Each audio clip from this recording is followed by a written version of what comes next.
Hey guys, what's up? So, just want to show you this real quick. Don't look here, but look right there, where it's. Look at that. Look at all the movement in there. So I suspect I have this really loud drivetrain noise, and actually this got really bad after it rained. I drove through some water, but so this is an early Bronco, 1966. I don't think these are the original drive shafts. These were on here when I got it. Had this thing for 20 years. But look at that. So I started feeling some vibration too. You know, it's going slower. So I don't know. Hopefully this is the cause of that noise. It's like it sounds like a really loud metal. So I'm gonna start with this. I mean, this is obvious. So look at that. I mean, that's definitely a lot of movement here. Look at that. Well, I'm trying to get so you don't see how much it moves before the other one even moves. All right. So hopefully that's the problem. So we'll see.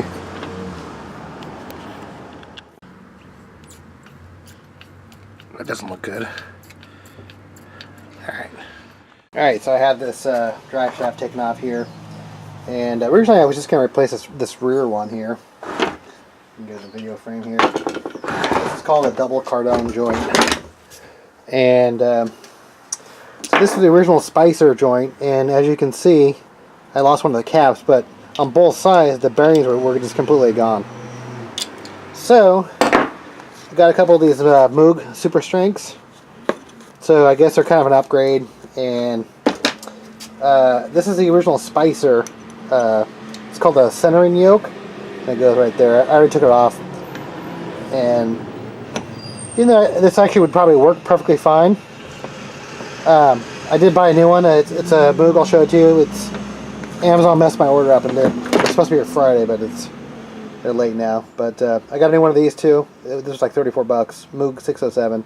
I'll show it to you when it comes here. Another thing too I noticed, and I don't think I'm going to use a Mobil 1 synthetic grease anymore because it seems to dry out. So I don't know if you guys can see that, but the grease is super dry. It's weird. It only happens with the Mobil 1 grease, synthetic grease. So this universal joint is probably not even a year old. And it's already jacked. I had this thing loaded with grease, the synthetic grease. Well, the bearings just came out, but it's hard to even spin this thing. It seems like it's already kind of dried out. And this was actually packed with the Mobil 1 grease. So, well, I'm taking that out anyways. I mean, this thing's already bad. I mean, it wasn't even a good brand. It was like a cheapo, like AutoZone brand. This side was actually fine, spins fine, but the other side was all locked up. And even looks like I'm missing a needle bearing on this side. That's weird. So I'm going to redo the whole thing. All new parts for this thing. But this is oh yeah, this is the grease I'm going to use, by the way. I got the Lucas. I'm not going to use Mobil 1 grease anymore because it's, like I said, it dries out. So this is the Lucas Extra Heavy Duty Grease. It's actually a green color. So yeah, it's weird. The Mobil 1 stuff. It's not the first time it's happened to me. I've noticed it a few times when it dried out.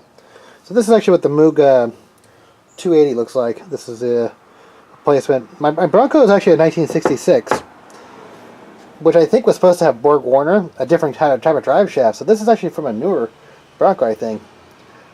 The Spicer setup. So, but like I said, I haven't even touched. This is actually one of the few things I haven't touched. I mean, I'd replaced the back U-joint, but in here, this area here, I've never even touched this. And I've greased it a few times, but you know, I've had the Bronco for over 20 years now, and I've never touched this part of it. So I figured redo everything. So I'm probably rambling here, but so I got to take off this piece, and actually it's a pain in the ass to get this back on. I'll show you that when I get to it, but I got to remove these, just a couple of clips, pound them out.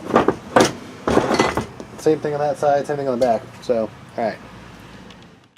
Alright, so the easiest thing to do is just to use a socket and pound it out, but Even though I do actually have a shot press over there, I don't feel like even setting that up. It'll take longer than just pounding this thing out.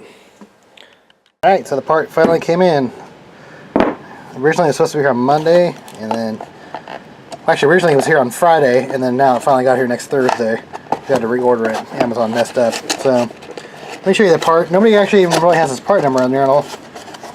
But this is it for the early Bronco, the Spicer drive shaft. It's a Moog 607. So let's take this out of here. I'll show you what. This is it. See, Moog 607. All right, cool. Some new stuff. That's to hold the needle bearings inside place. All right, cool. I'll deal with that. I can't do it with one hand. All right. All right. So I'm gonna start pounding these universal joints back in, the Moogs. All right, make sure you clean up the surfaces here and also clean out that ring channel. And then I'm gonna bring this up. I'm gonna put the cap on and kind of get it started, because you don't want these needle bearings to fall out of alignment there and fall on the bottom. Then you won't be able to get totally on the, down to the bottom there. Alright, so you'll know your seat on the way. I'm going to get my flashlight in a way you can see it. So when this goes up, when that snaps down and it goes all the way to the bottom, then you know all your pins are aligned good. So it can be a headache, man, especially if you don't have a press, because you're pounding away at this thing and it loosens those pins up. So they actually make a hand press. You don't need to have a full press like that, but man, this has always been a headache, every time I do this. So no matter what vehicle. I got the first one on there. That was a super headache.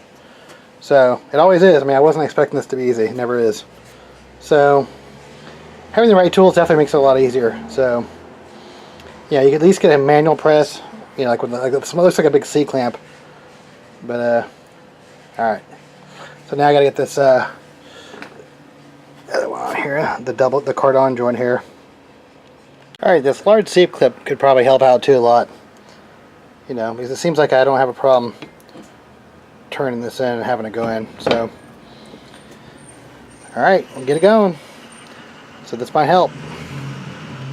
Alright, I think I found my new favorite method. I definitely like this C-clamp. I had to actually put this piece of metal on here to give it a little bit of leverage. But, yeah, definitely way easier than trying to hold up to that shop press and try to, get in there. I'm trying to hold the drive shaft up.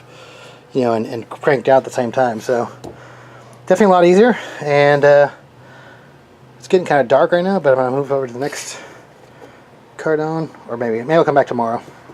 Alright guys, time to get the centering yoke back on now. Centering Cv Yoke.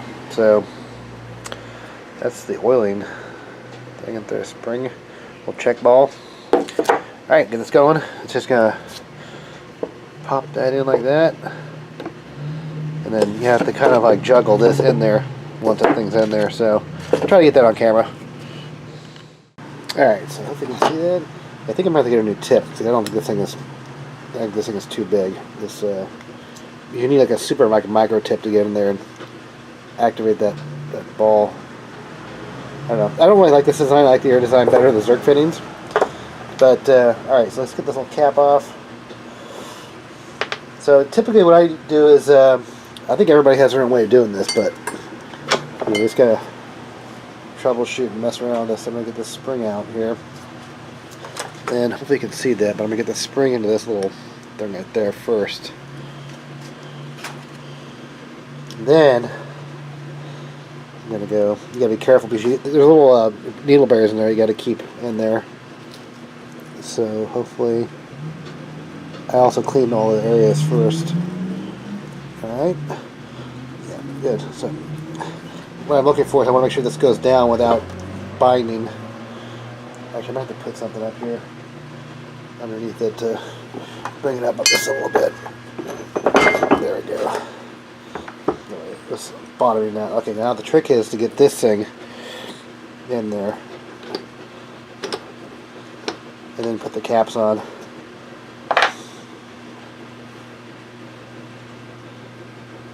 So I don't know if I'm gonna.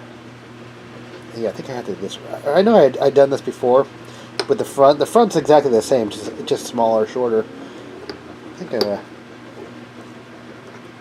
put that on first. Yeah, because I remember I had made the mistake last time where I had to take all this stuff apart before, you know.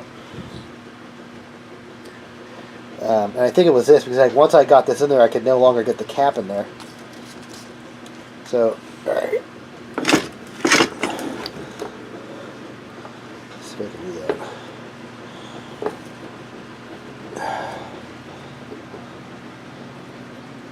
Okay, this helps me pushing it down.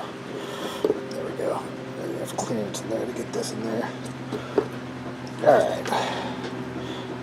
There we go. And then from there, as I get the other side caps on, I'm going to have to just push down on this thing. These side caps right here. Yeah, this is always such a headache. It's like, there's no way around it. It's going to be a headache no matter what you do. Alright. Because it's under spring tension, it's like, you know? Alright.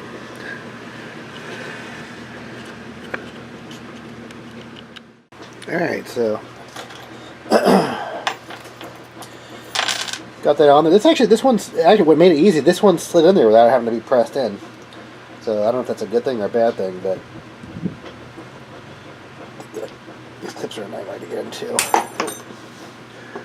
As you can see, I need to get my bigger. These are needle nose. I guess you guys don't need to see all my fail attempts, but there we go. Same thing to the other side.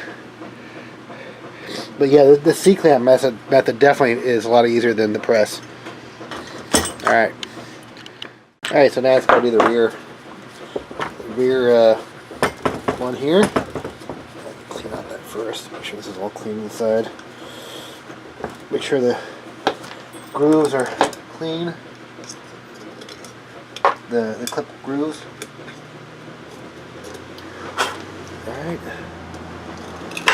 Yeah, you can see a lot of stuff coming out. See all the junk coming out of the groove. Alright. Make sure it's clean. Little sandpaper maybe, or a Scotch-Brite or something might help a little bit, but it's fine. Alright. So same thing. Just take the caps off. There we go. I'd already packed this one already.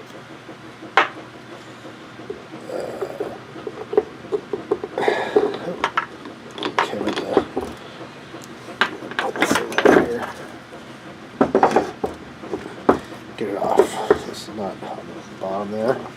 Same thing, just pop the cap in. Try to make, like I said, the most important thing is not to drop a pin. Oh, see, that one just slid right in there. That's cool. Like I said, I don't know if that's a good thing or a bad thing if it's not snug, like it needs to be pressed in. But okay, cool. I mean, it definitely helps, so it's not gonna, you're not gonna lose a needle bearing. It's not gonna fall down. So let me grab the C-clip here real quick. If you're in the frame, you are in the frame. That's how easy this is. Well, it's not easy. It's actually a nightmare, but it's tedious. So, okay. So where we at? All right. So I'm gonna put the clip on this side.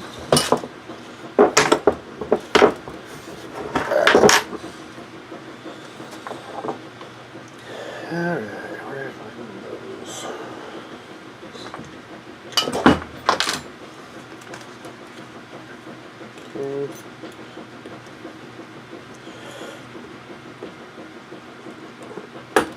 Okay, that went too far, so back on that one. This side I gotta pop down more, so.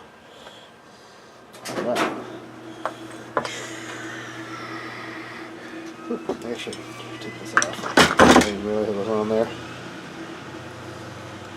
The Zerk, well, the grease fitting. I wish I could probably, I wonder if I could put Zerks in there. I don't like those. So this side's in now. It's gonna.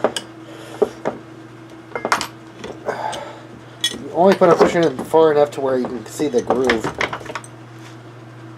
The grease came out. Alright. tell go.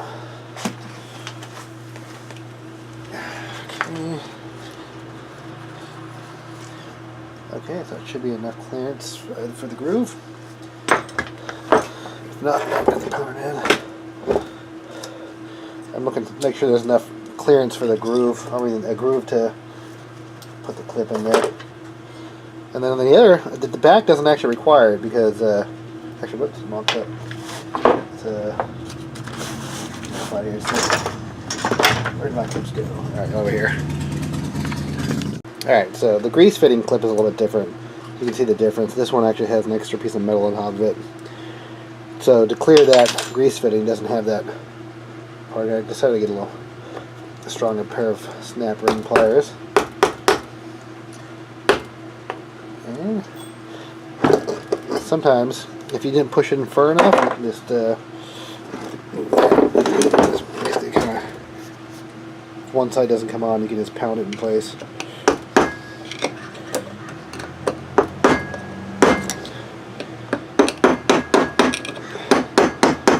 Alright, just want to make sure it's seated. Alright. Alright, put that little grease fitting back in.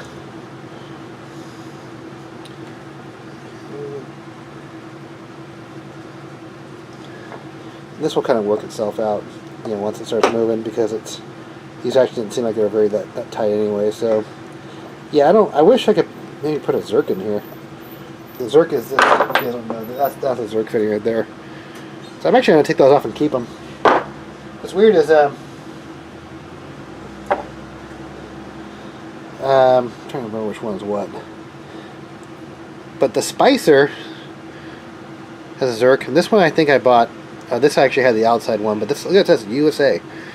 So this was actually the super cheap one before that I bought. That's all I had in stock, and I needed to have it. I couldn't wait, and but that was made in the USA, so that's weird. But Muga is made in Mexico. So if you've been watching many of my other videos, you know I'm all bug with stuff that's not made in the USA. Like, I pay the extra price for Moog because I want it to be made in the USA, you know. So, you know. Alright. Alright, so I'm going to put a coat of paint on this thing because I live down here at the beach and stuff rusts very fast and I don't like rust. So I'm going to hang this up and paint it, hammer it black.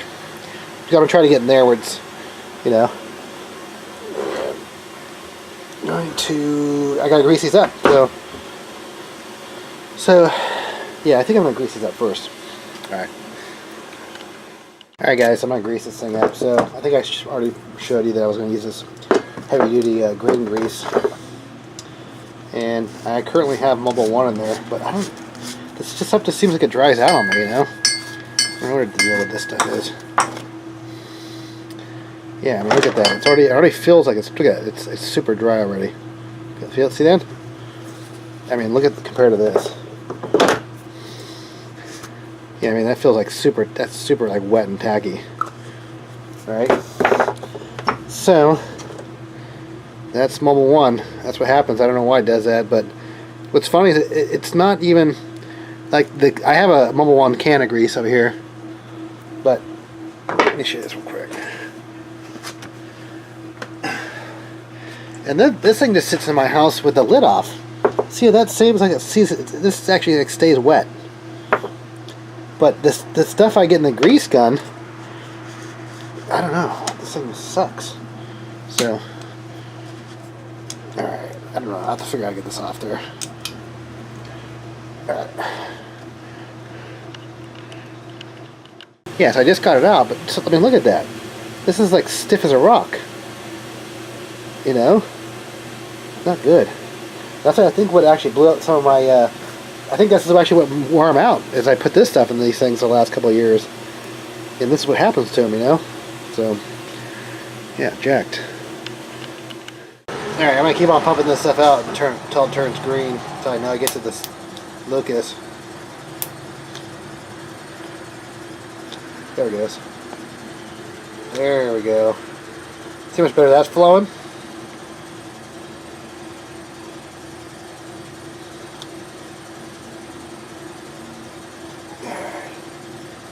Cool. See that? See much the difference in flow of that thin little stream and the bigger one? Alright. Alright, I gotta put my little tip on there and I'll be back here.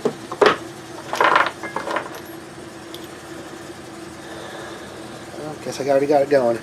So I guess I got this little needle adapter, and hopefully you can see that. I don't know if it's going to make a mess everywhere or not. Let's see. Ooh, we got red stuff coming out still. What's going on here? Oh yeah, sorry. Bad news. I forgot this little tip is filled too.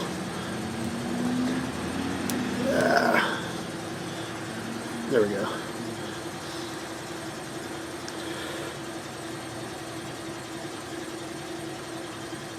That's why I don't like this. They just don't not that good. So, what I'm looking for is I want to make sure see that oil come out of here. That's what I'm shooting for.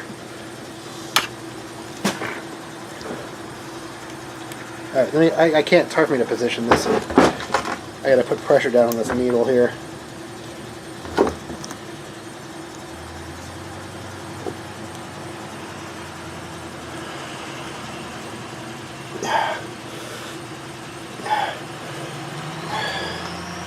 Yeah, this tip kind of sucks. It needs to actually be a sharper tip.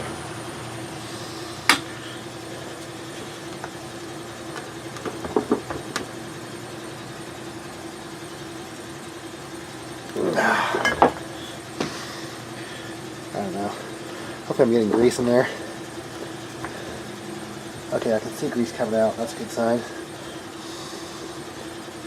Let's see. What you want to do is you want to see grease coming out of these little black caps right there. Let's see here.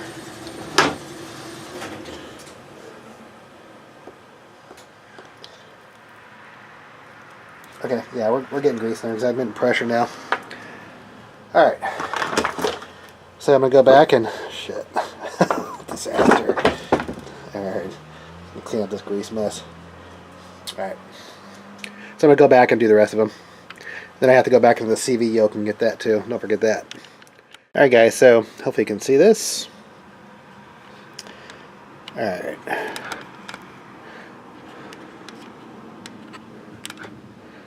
That little brass thing right there, that's the nipple I gotta fill up here. Not the nipple. But I gotta get that going. That is the centering yoke they have to get into. Alright, let's try that. This one's gonna be difficult. Yeah, it's not. That's a stupid. I don't hate this design, man. It's hard to. The pressure of the grease should be pushing the ball down, but this thing has to be perfectly center though, perfectly on it though.